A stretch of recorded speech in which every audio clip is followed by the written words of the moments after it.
할렐루야. 하나님의 사랑과 은총이 넘치시기를 축원합니다. 오늘 12월 9일입니다. 오늘은 이 믿음의 도전을 통해서 승리했던 이 가나안 여인의 기도의 모습과 함께 또 이 여인이 보여줬던 중요한 지혜로움을 같이 한번 생각해 보려고 합니다. 우리가 신앙생활을 하는 데 있어서도 또 하나님과 같이 대화하고 하나님과 교제를 나누는 데 있어서도 사실 하나님께서 인간에게 주신 가장 큰 축복 중에 하나가 바로 뭐냐면은 이성이거든요. 생각할 줄 알고 판단할 줄 알고 또 지혜롭게 행동할 줄 알고 지혜롭게 말할 줄 안다는 것이죠. 그렇기 때문에 이렇게 지혜롭게 말하고 지혜롭게 행동하는 사람을 보면은 많은 사람들이 또 칭찬을 하죠. 또 하나님께서도 우리들에게 그런 능력을 주셨기 때문에 우리들은 어떤 일을 하든지 간에 생각을 하면서 또 하나님께서 기뻐하시는 길이 무엇인가를 또 판단해 가면서 행동을 해야 될 것입니다. 심지어 기도할 때도 마찬가지인 것을 발견하게 됩니다. 특히 우리들에게 지혜가 필요할 때는 위기 때죠. 그리고 또 지혜가 필요할 때는 거절당했을 때입니다. 예수님의 비난에 가까운 자녀의 떡을 취하여 개들에게 던짐이 마땅치 않다라고 말하는 참 아주 모멸 섞인 이 말에 대해서, 이 모욕적인 거절에 대해서 이 여인이 보여준 모습은 상당히 지혜로운 모습이라고 하는 것을 발견할 수가 있습니다. 어제 말씀드렸죠. 이 여인은 그런 거절에 대해서 분노하지 않았습니다. 이 여인은 그런 모멸감에 대해서 화를 내지 않았습니다. 오히려 이 여인이 보여주는 모습은 주님을 향한 겸손한 접근과 함께 강력한 믿음의 표현인 것을 발견하게 됩니다. 27절 말씀은 이렇게 진행됩니다. 그 여인이 말했습니다. 그렇습니다, 주님. 하지만 개들도 주인의 상에서 떨어지는 부스러기는 먹습니다.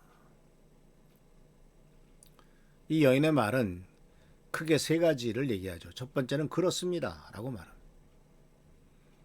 주님의 이야기에 대해서, 주님의 말씀에 대해서 자녀의 떡을 취하여 개들에게 던짐이 마땅치 않다라고 말씀하시는 주님의 말씀에 대해서 긍정을 합니다. 예, 맞습니다. 거기에 대해서 그 중간에 나오는 개에게 던짐이 마땅치 않다 했기 때문에 나를 개로 취급하는 거냐, 나를 짐승으로 취급하는 거냐라고 반항하지 않고 이 여인의 반응은 지극히 겸손하게 나갑니다. 주님, 그렇습니다. 나는 아무것도 없습니다 라는 거예요. 또 나는 아무것도 아닙니다 라는 것이고, 또 한 가지는 나는 아무런 자격도 없습니다 라는 거예요. 이 첫 번째 태도는 우리들에게 시사하는 바가 크죠. 우리가 주님 앞에 나와서 기도하고 뭔가를 간구할 때 어떤 때는 마치 내가 맡겨놓은 곳을 찾으러 온 것처럼 얘기를 할 수도 있고요.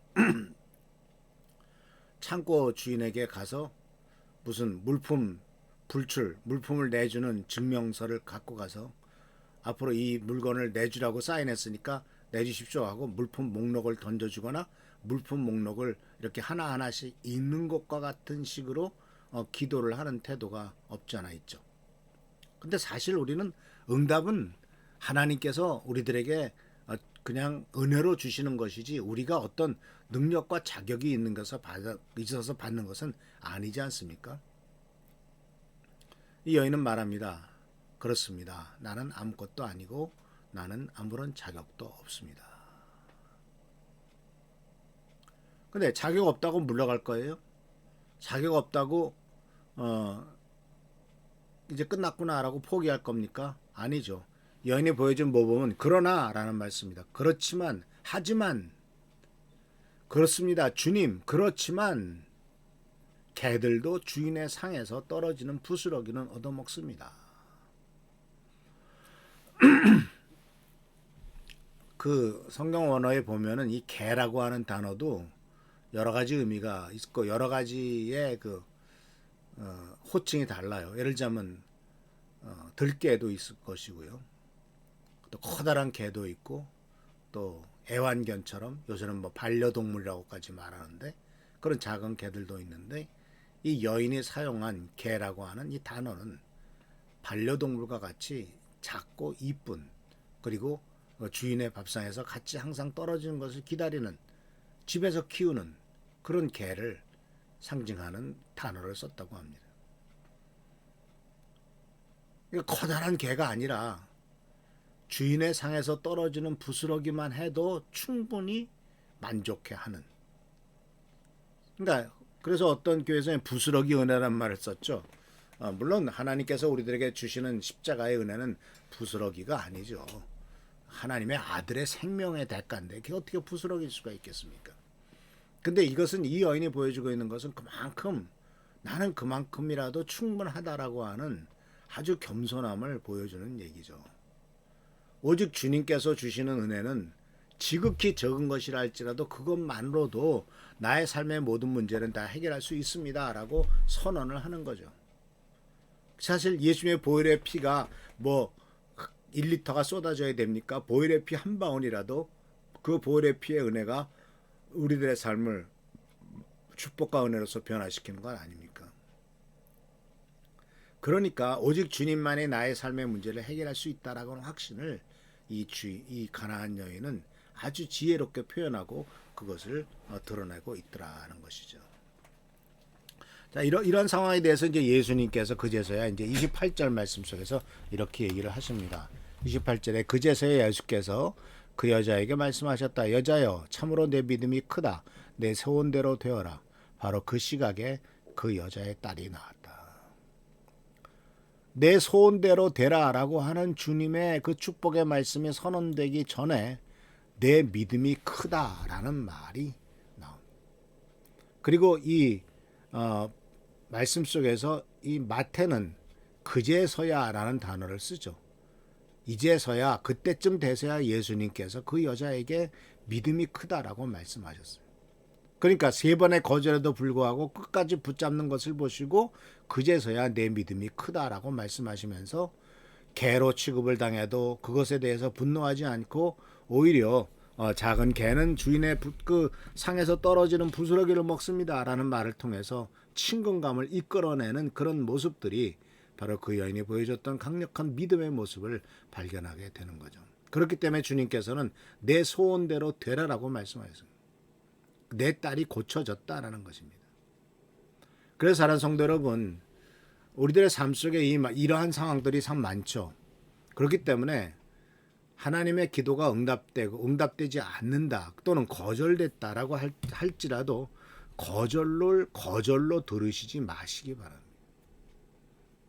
하나님께서는 지금 현재 우리가 보기엔 거절하는 것 같지만은 우리들의 믿음이 더욱더 성장하기를 바라셔서 우리들에게 테스트하는 경우도 있을 것이고 믿음을 더 높은 차원의 믿음을 보기를 원하셨기 때문에 그렇게 말씀을 하실 수도 있다라는 거예요.